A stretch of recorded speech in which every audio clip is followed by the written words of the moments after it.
Encore un week-end compliqué pour nos Français, une feature race plus que chaotique et la première victoire d'un pilote en Formule 2. Voici le résumé de la Formule 2 à Monza. Malheureusement, dès le deuxième tour, un accrochage a eu lieu entre Dunn et Mainies qui a fait spin Maini et le faire DNF. Malgré son bon départ, la course a été compliquée pour Sami, qui a dégringolé au fur et à mesure dans le classement et qui a fini sa course par un accrochage avec Alexander Dunn. Puis ce fut au tour de son coéquipier Maxwell Esterson d'abandonner suite à un problème mécanique. Le top 3 est donc Leonardo Fornaroli qui continue sur sa belle lancée en remportant son Grand Prix à domicile, première fois pour un Italien depuis 2017, suivi de Arvid Lindblad, Joshua Dirksen, Richard Verschoor et Dino Beganovic.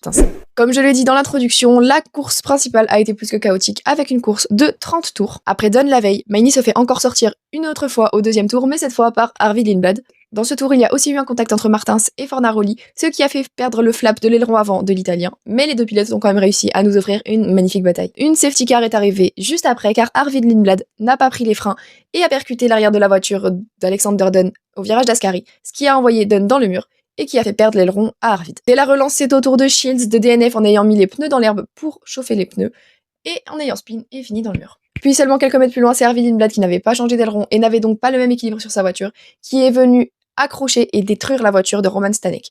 Et à la relance, c'est au tour du deuxième français, Sami Megetunif, de faire la même erreur que Kian Shields, en mettant les roues dans l'herbe et en se sortant tout seul. Le top 5 de cette course est donc Luke Browning qui remporte sa première victoire dans la catégorie et qui prend par la même occasion la deuxième place du championnat derrière Leonardo Fornaroli, suivi de Joshua Dirksen, Pepe Marti, Rafael Villagomez qui a su tirer parti du chaos de la course, et Leonardo Fornaroli.